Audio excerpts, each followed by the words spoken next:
Hey everyone, Steven here. So the other day I was scrolling through Twitter and I came across a really interesting article on Sci-Fi Wire written by Mike Avila. It was entitled Priced Out: At What Point Do Comics Become Too Expensive for Fans? Now, the article was discussing how the price of single issue comic books over the next few months will be increasing up to $5.99 US dollars. $5.99 for a single issue. Now, that kind of blew my mind. Personally, I haven't bought a single issue comic in well over a decade. Sure, I still go to my local comic shop, but that's usually to pick up a trade paperback or a collectible here or there. But this article really piqued my interest. So I did what any good investigator would do. I jumped in my car and I drove down to my local comic shop. And this is what I found. While I was there, I decided to pick up 3 single issues. Now, all prices are in US dollars. I picked up Batman Black and White #1 from DC Comics with a cover price of $5.99. Wolverine Black, White, and Blood #1 from Marvel Comics with a cover price of $4.99. And finally, Berserker #1 from Boom Studios with a cover price of $4.99. Now, acting as if I was still a collector, I knew that I would need a bag and board for each issue to protect them.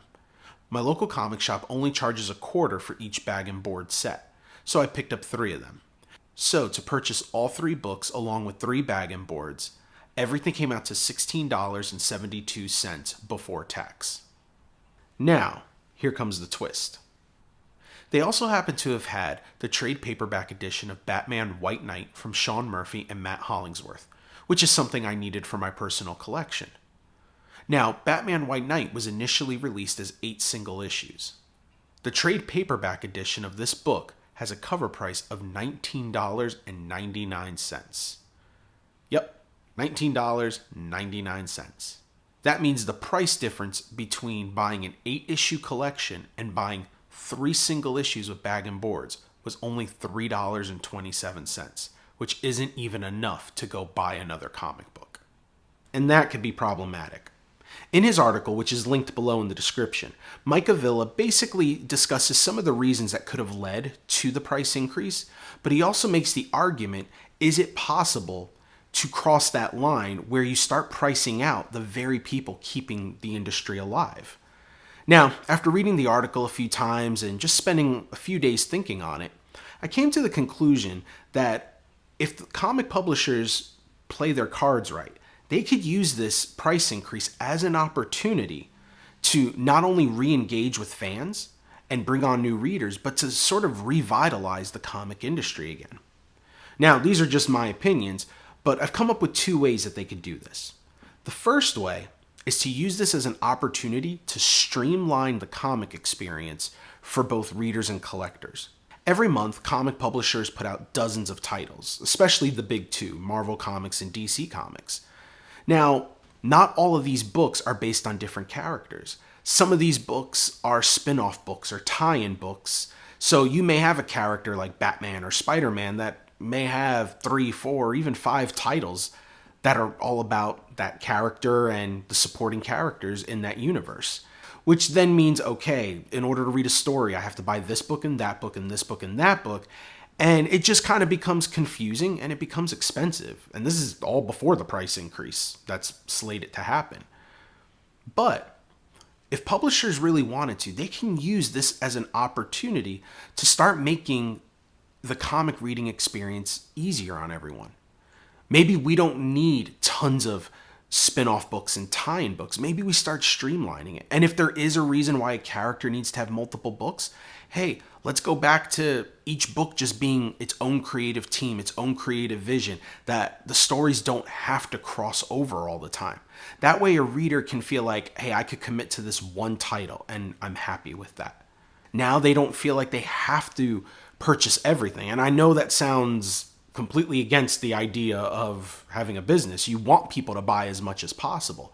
But when fans feel like that you are respecting them and their money, sometimes they'll feel incentivized to actually spend more money, which leads into start adding value to that $5.99 price tag. Now, the word value gets thrown around a lot, and unfortunately, it gets misused. Many people tend to interpret value as meaning a cheaper price or a discounted price. That's not value. That's just a cheaper price or a discounted price. Value is the worth of something. Now, if you're charging $5.99 for something and you're giving somebody the exact same experience and product that they would have gotten when it used to be $3.99 or $4.99, then no value has been added, just the price has been increased. But if you start to add more value to that $5.99, it starts to incentivize people to actually want to spend the money. Now, sure, maybe companies may go, oh, but to create things to incentivize would cost a ton of money. No, maybe if you're thinking in the old ways of doing things. We will use the old ways. But in this digital world we live in, it's not as difficult. Look at crowdfunding sites. We've seen not only filmmakers and musicians use it, but we've even seen comic creators start going there to fund their own books. And why have many of those crowdfunding projects succeeded? Because they added value. What they've done is they're not telling people, hey, just give me money and you're just going to get the book. Sure, they may go, hey, if you give me $10, you'll get a digital copy of the comic. You send $20, we'll put your name inside of the book as well. You give us $40, we'll post like an interview piece behind the scenes. You give $50, we will, do a video chat with you, and so on and so on. And what happens is you're seeing fans who maybe normally would not have spent that kind of money on a project are more than happy to. Because now they feel like, hey, like I'm getting more value for the money I'm spending. So if comic companies could find a way to add more value to that $5.99 price tag, especially thinking outside the box, this could be a really great thing for them. Look, I don't pretend to have all the answers. I'm sure really good arguments could be made on both sides about whether or not the price increase is justifiable or not.